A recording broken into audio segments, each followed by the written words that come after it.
There's her score. She received a 9.9 in prelims, a 9.938 for the performance you just saw, giving her a total of 19.838. Silevash is our leader. And as she is congratulated by her competitors, we will move over to the parallel bars where Nicusar Pașu is ready to compete. He too is from Romania. Pașu is a very talented gymnast. Here's a peach straddle cut to an L. In the men's parallel bar competition, one gymnast had a 9.85. The other 5 qualifiers for the finals had 9.7s. He's one of the 9.7s. There were 2 Healy twirls in a row. Diominov, very solid routine. Stutz to a handstand. Another Stutz. And a double back. One step. Very, very solid performance. And wait till you see him on horizontal bar coming up.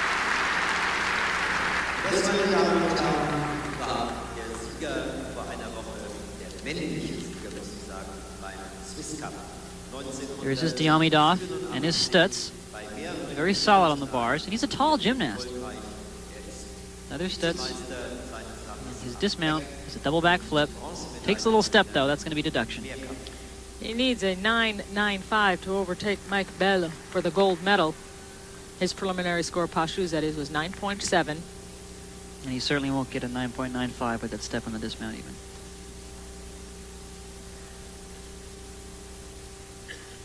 He seems pleased with this performance, though. That was very, very solid. Very, very good.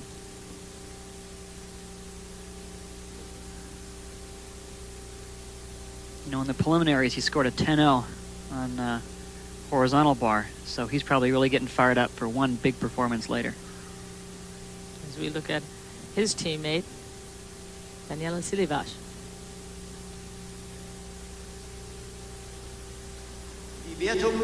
And now the score for Nicusar Pașu on the parallel bars, 9.725, giving him a total of 19.425. And that should be good enough for the bronze medal. Now let's go back to the women's floor exercise competition, where we have yet another Romanian gymnast on tap. This time it is Eugenia Golea. Eugenia Golea is 18 years of age. Brings a preliminary score of 9.8 with her into this routine.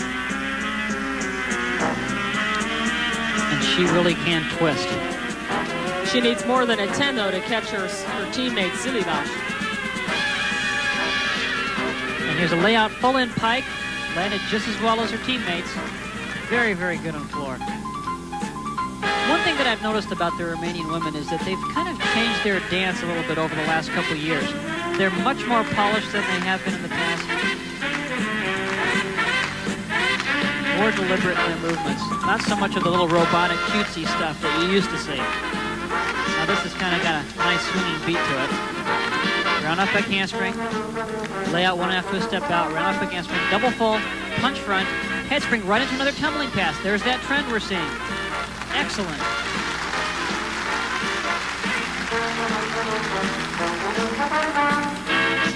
Little stumble as we drop back on her heel in that turn.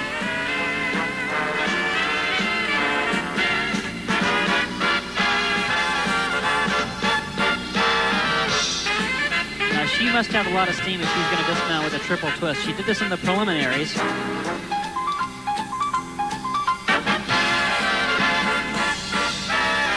Layout, 3 twists. Big step, but that's an excellent tumbling pass. Very, very difficult to do at the end. A 3 twisting finish for Eugenia Golea.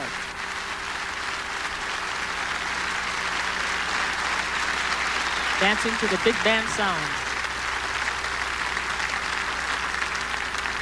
Eugenia Golea aus Rumänien. Auch sie gehörte zur Goldmedaille. And here's her round off back handspring.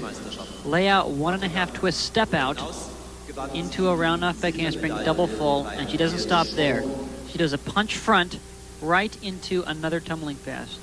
A head spring step out, round off back handspring, layout, oops, another flip flop, layout double full. That's a lot of tumbling. She needs a 9.863 to get the silver. Now here's her dismount. Very tough at the end. A layout with 3 twists. 1, 2, 3. Little over rotation, has to take a big step back. 9.86 is what she's looking for. She can't overtake her teammate. She'd need more than a 10 for the gold, but she could get a 9.86 for the silver.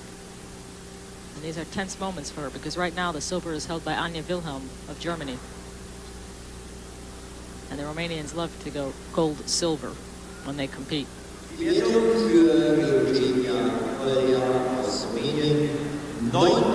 does not get the silver. Instead of a 9.86, she gets a 9.83. Her total, 19.638. That'll bump her down to the bronze medal, and the crowd's whistling a little bit.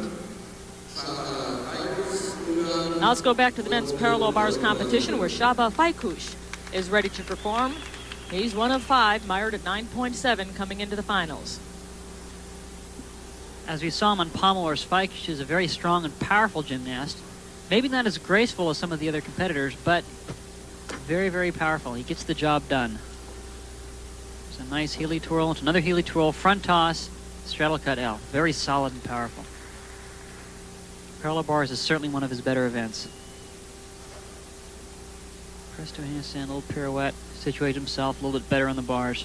A lot of people forget that at the '84 Olympics, you finished 4th in the parallel bars competition, but couldn't get into the finals because there were 2 Americans ahead of you. That's right. Bart Connor and Mitch Giller were both ahead of me there. And double pike. Very, very good dismount. Good routine. That should score well.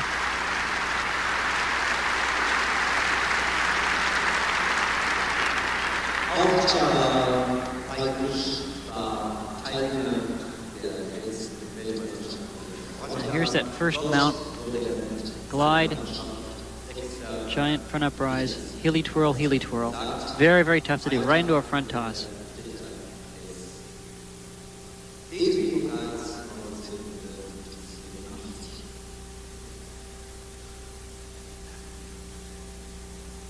He needs better than a 9.7 to at least get the bronze medal at this point. There's that double pike.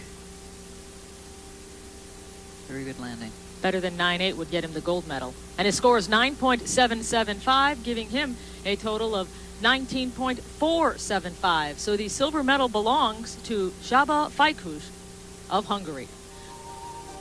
So the East Germans pick up another gold medal from Mike Bell, followed by Hungary and Romania. That's the men's parallel bars competition. On the floor exercise side, it's Romania, West Germany, and Romania. Men's horizontal bars next. At the DTB Cup, he claimed a gold medal in the horizontal bar, but what makes it significant, Peter Vidmar, is that was your first 10 of your life. Right now we're looking at Csaba Fajkus of Hungary. I'll tell you, it was a big thrill. At the 1987 American Cup, Fajkus finished 3rd in the high bar. Now you've seen a lot of gymnasts do one-arm skills and one-arm release skills. Fajkus has a very interesting skill. One-arm giant, one-arm flyaway half, catches it with one arm. That's just incredible. But his coach grabbed him there. That's a deduction. Here's a very high Jaeger salto. He's really going up there. And a double twisting double back flip.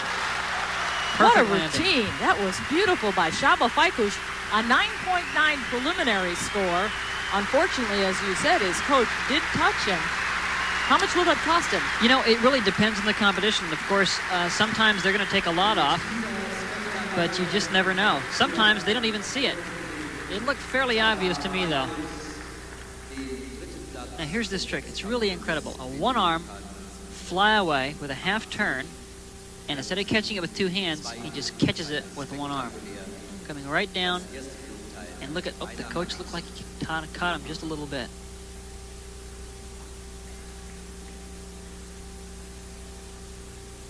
Now here's that dismount. It's a double twisting, double back flip. And he had a great landing on it. Back with a full, back with a full. Right out of the picture, but it was a perfect landing.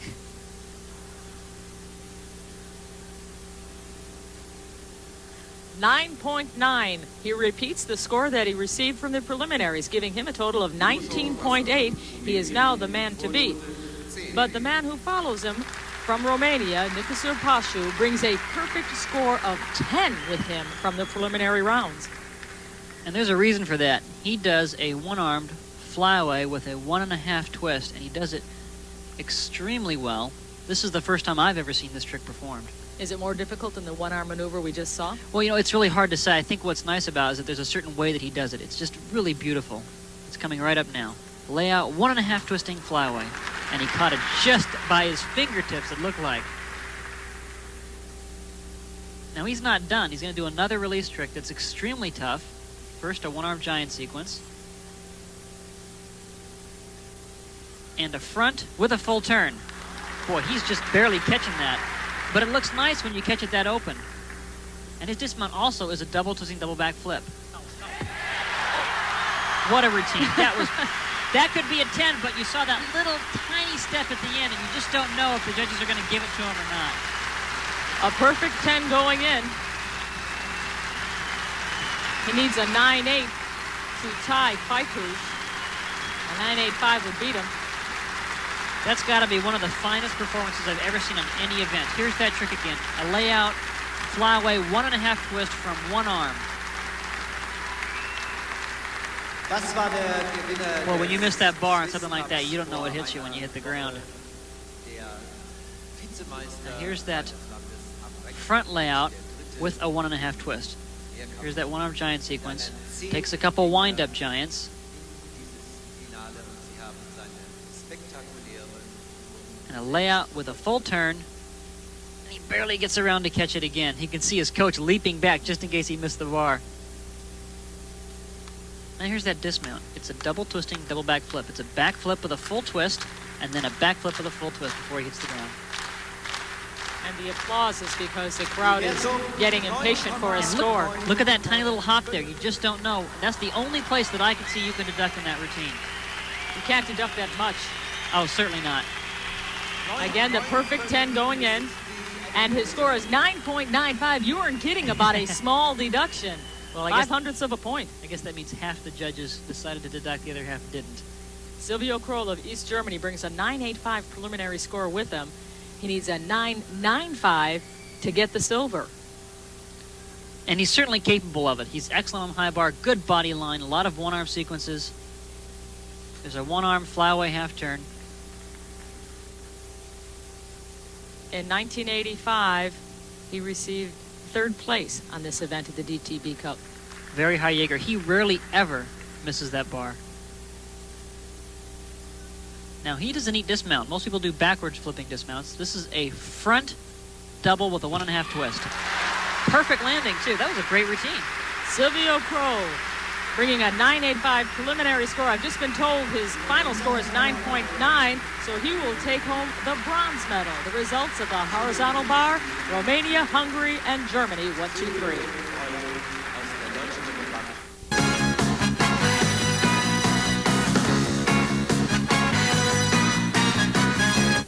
So the second half of our competition was really quite different from the first half in that we really saw one country, at least on the men's side, pour it on. East Germany came on strong. That's right. East Germany was really tough in the second half. They picked up 2 more gold medals on the men's side, and then Salivas of Romania picked up another gold for Romania.